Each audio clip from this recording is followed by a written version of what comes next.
Hello বন্ধুরা, সব কেমন আছো? আশা করি ঈশ্বরের কৃপা সকলে খুব ভালো আছো।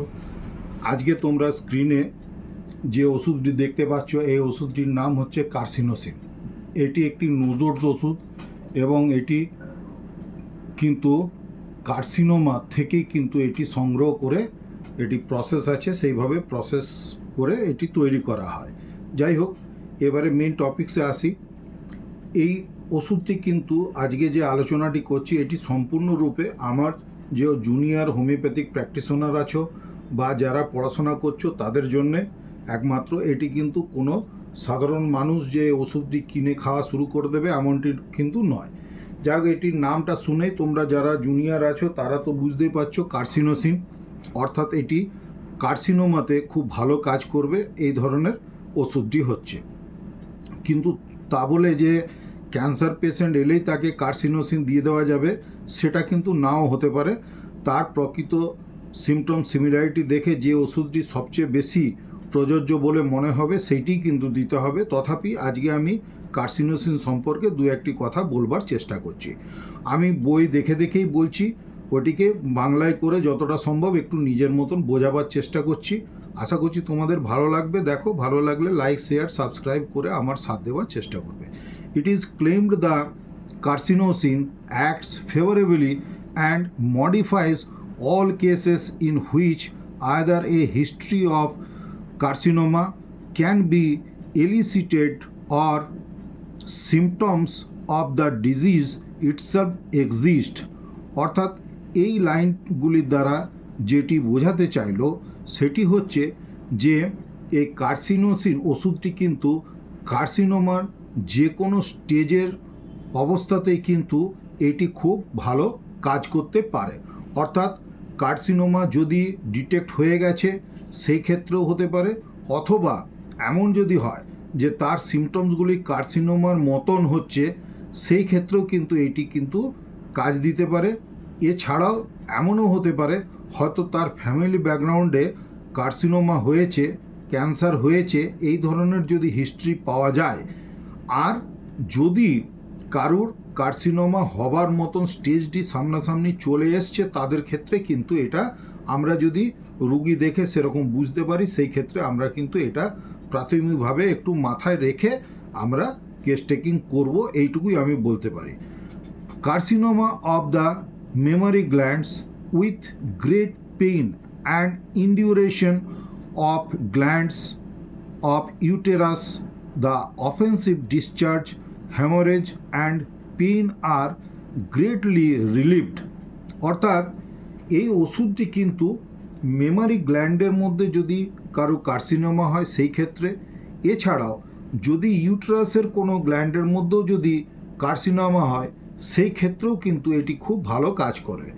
ইনডিউরেশন মানেটি হচ্ছে যে এইটি হচ্ছে যে যেখানে মাসলস ফাইবার্স বা গ্ল্যান্ড খুব থিকেনিং বা স্টিফেনিং বা হার্ডেনিং হয়ে গেছে, বা ম্যালিগনেন্সি হয়ে গেছে, ধরে নেওয়া যেতে পারে তার ম্যালিগনেন্ট ইনফিল্ট্রেশন হয়ে গেছে, এই মতন অবস্থায় কিন্তু, বা ফাইব্রোসিস হয়ে গেছে যদি বোঝাতে যাওয়া হয়, সেই ক্ষেত্রে কিন্তু এই বইয়ের ভাষায় এরকমভাবে বলে।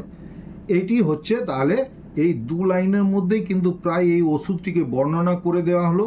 এটি কিন্তু খুব বেশি সাইন সিমটমস আরে কিন্তু এই ওষুধটি সম্পর্কে দেওয়া নেই। তার মধ্যে তোমরা আশা করছি ওষুধটা আমি যেভাবে বোঝালাম তোমরা কিন্তু কিছুটা হলেও উপলব্ধি করতে পারলে।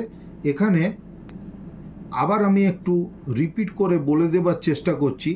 এলিসিয়েটেড মানে হচ্ছে কিন্তু প্রকাশ পাওয়া বা প্রকাশ পাওয়ার মতন হয়ে যাওয়া। এই ক্ষেত্রে কিন্তু আমরা এই ওষুধটি ব্যবহার করতে পারি। অর্থাৎ আমরা দেখে যদি বুঝি যে এইটি মনে হচ্ছে ক্যান্সারাস গ্রোথ, তার সঙ্গে যদি তার ফ্যামিলি হিস্ট্রিতে পাওয়া যায় যে হ্যাঁ তাদের ক্যান্সারে কেউ মারা গেছে বা কিছু এই ধরনের, এমনকি এই ওষুধটি দেওয়ার পরে হয়তো এমন হতে পারে প্রথম প্রাইমারি অ্যাকশনের ফলে হয়তো সেই ইনডিউরেশন অর্থাৎ গ্ল্যান্ডের সোয়েলিং আরে হয়তো প্রকট হয়ে গেল, তখন কিন্তু আমাদের যে হোমিওপ্যাথিক থিওরি আছে সে অনুযায়ী তার ডোজকে মিনিমাইজ করা বা তার সিমটম সিমিলারিটি দেখে সেকেন্ড প্রেসক্রিপশন করা, সেগুলো কিন্তু আমাদেরকে নিজের মতন করে করে নিতে হবে। এগুলো সবটা কিন্তু বুঝিয়ে দেওয়া সম্ভব নয়। এইবারে বলি আরও একটি লাইন যেটি বাকি আছে। এই পেশেন্টের ক্ষেত্রে, ক্যান্সার পেশেন্টের ক্ষেত্রে আমরা যদি তার সঙ্গে সিমটমস পেয়ে যাই ইনডাইজেশন অর্থাৎ বদহজমের ব্যাপারটা, আর accumulation of gas in stomach অর্থাৎ স্টমাকের মধ্যে যদি দেখা যায় যে প্রচণ্ডভাবে গ্যাস জমে আছে এই ধরনের, এবং বাউলস ক্লিয়ার হচ্ছে না, রিমেটিজম আছে, এই ধরনের অবস্থায় কিন্তু আমরা এই ওষুধটি কিন্তু প্রেসক্রাইব করতে পারি। এছাড়াও হয়ে গেল যেখানে দেখা যাচ্ছে যে মানে ক্যান্সার তো হয়েইছে, ক্যান্সারাস ক্যাচেক্সিয়া বলা হচ্ছে বা ক্যাকেক্সিয়াও অনেকে বলতে পারে, এটাকে ক্যাচেক্সিয়া বলতে শুনতে ভালো লাগছে। তাহলে ক্যান্সারাস ক্যাচেক্সিয়া এইখানে হয়ে গেল কি, ক্যান্সার হবার জন্যে তার বিভৎস ধরনের একটা পার্শ্ব প্রতিক্রিয়া হয়ে গেছে এবং সেখানে তার মাসলের যে স্বাভাবিক একটা ওজন, টোনাসিটি বা টিউন যাই বলা হোক, ভর, এই যে জিনিসগুলো একটা মাসল পাওয়ার, সেইগুলো কিন্তু সে লস করে গেছে বা করে যাচ্ছে। এই ধরনের যদি একটি কন্ডিশন হয়, অর্থাৎ ক্যান্সারাস পেশেন্ট সে খুব দ্রুততার সঙ্গে ওজন তার কমে যাচ্ছে, এইরকম যদি পরিস্থিতি হয় সেই ক্ষেত্রেও কিন্তু আমরা এই কার্সিনোসিন ওষুধটি ব্যবহার করতে পারি।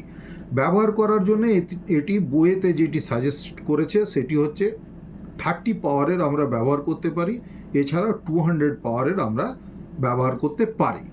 এই দুটি পাওয়ার আমাদেরকে বলা হয়েছে, তবে আমাদের যে হোমিওপ্যাথিক থিওরি আছে সেই অনুযায়ী এরপরে যদি কোনো ফিজিশিয়ান নিজের মতন ভেবে যদি তার চেয়ে বেশি পাওয়ারও দিতে চায়, 1M বা পরবর্তীকালে 10M, এই ধরনের কিন্তু এই ওষুধটি যদি তার কাজে লাগছে বলে মনে হয় সেই সময় কিন্তু এটি দেওয়া যেতে পারে, এইটি আমি বলবো। আর এইটি বলা হচ্ছে যে ফ্রিকোয়েন্টলি কিন্তু দেওয়া যাবে না, এটি কিন্তু খুব বেশি ফ্রিকোয়েন্টলি রিপিট হয়ে গেলে তাহলে কিন্তু উল্টো ফলও হতে পারে। বইয়ে দেখো পরিষ্কার লেখা আছে কিন্তু, হ্যাঁ, লেস ফ্রিকোয়েন্ট দিতে বলছে এবং 1 dose A dose at night, একটি ডোজ করে রাত্রেবেলায় দিতে বলছে। হ্যাঁ, খুব বেশি ফ্রিকোয়েন্টলি এটি কিন্তু রিপিটেশন করা যাবে না, এবং আমাদের যে মেন প্রিন্সিপাল যে সেমি মনোমিনি অর্থাৎ মিনিমাম ডোজ যতটা সম্ভব আমাদেরকে কিন্তু দিতে হবে। আশা করছি এই ভিডিওটি তোমাদের উপকারে লাগবে, আজকেই হয়তো না লাগতে পারে, পরবর্তীকালে তোমাদের কাজে লাগবে।